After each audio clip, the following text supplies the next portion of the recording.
Hi mga Zoobs! I have a very bad news. Nakakatawa!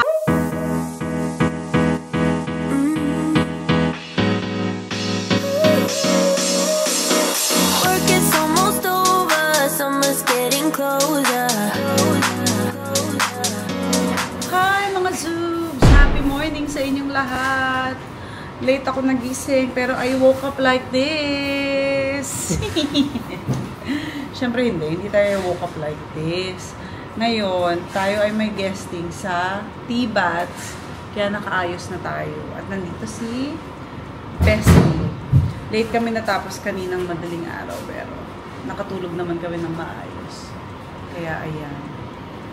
So tapos na ako mag-makeup. Ayusin niya na lang yung buhok ko. And magbibihis. And then punta na kami sa GMA for the taping.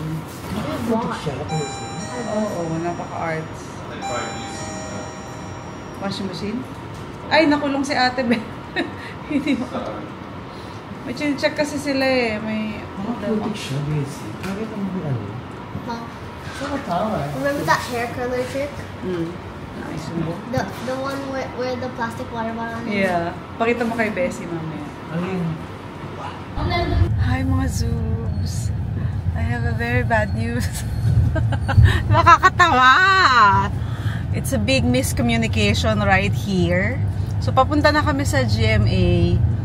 At only to find out, hindi pala tuloy yung guesting namin. Nakaayos na kami ni Andy. Ito may curly haircut. Oo. Ako may makeup din for the first time ever. Nagpa-makeup pa naman si Andy kay Bessie. First time niya Bessie nagpaayos.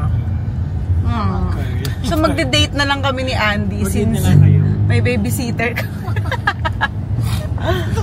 Ang mahal lang araw na to ha. Bakit? Kinancel ko na si Curty. Ang ganda sabi mo na?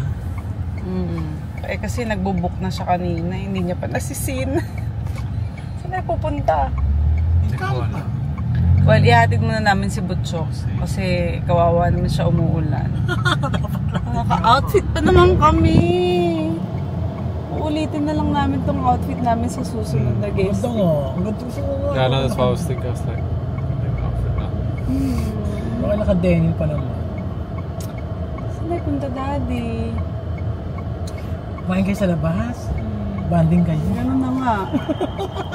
Isa nga ang picture ah. Oo, kainis! Nagisip ko. Saan tayo pupunta?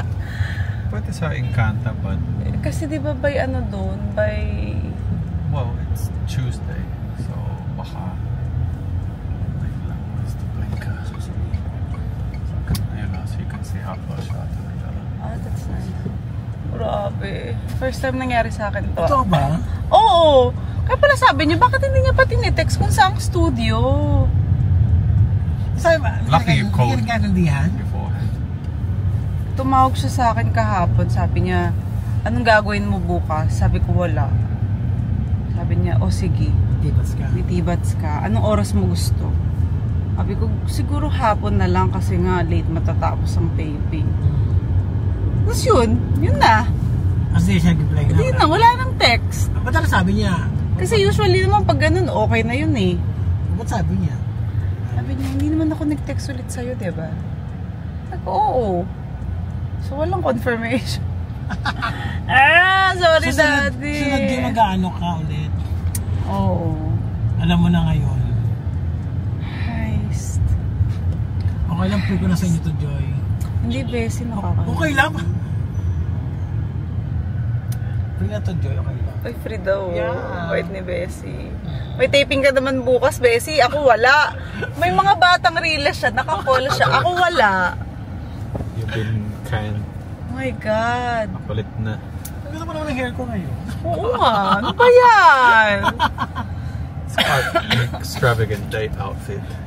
Bukas ang kalabot extension ah. Perfect yan. Yes, Bessie. Bukas kasi last taping day ng mga batang reels pero wala na akong taping. Ako meron. Si Bessie meron. So last day na nila, merong party sa gabi. Pero anong oras sa gabi? Baka sobrang late. Oo nga. Depende Kasi pa anong yun, oras kung ano sila yung- Dinner matatapos. siguro, I'm sure. baka din. Tapos gusto nila mag-revel. Dapat mag-start ng raffle. Sunod tayo sa revel.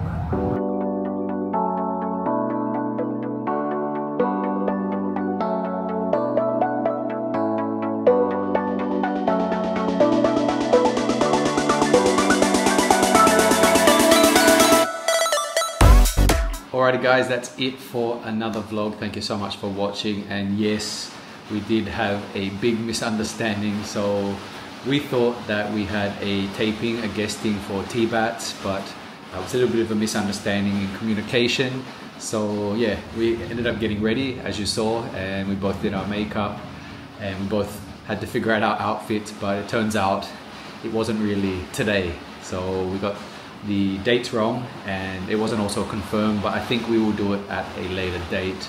So it ended up Butchok, Bessie had to go back to GMA anyway, so we dropped him on the way and then we decided to go out for dinner as you saw. So we did go to Encanta. I think that's our second or third time we've been there, and the steak was actually pretty good.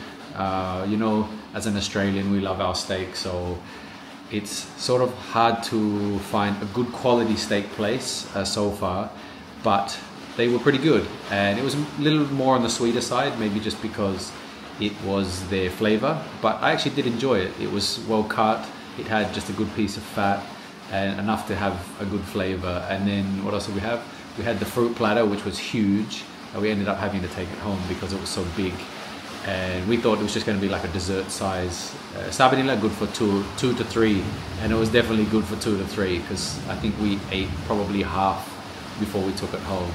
And then of course we had our usuals like gyoza, and then Diana got the seaweed salad, which actually I really enjoyed. So if I go back there next time, I'm going to get the seaweed salad and the steak. As you can hear, it's raining in the background while I'm trying to end this, but yeah, it ended up we had a nice little date out. We didn't get up to too much after, and the rest of the night was just basically Netflix and chill, which we've been doing quite a lot lately, especially since Diana's taping has finished up for Mga Batang Riles. So yeah, now we have a bit of time to spend more time together and get some of that time back just doing what we enjoy best, which we do when we're in our off seasons. We tend to just watch movies and hang out and eat and go out for dinners and stuff like that. So yeah, anyway, it wasn't too busy a day. It was supposed to be, but that's it for today's vlog. So we'll see you tomorrow.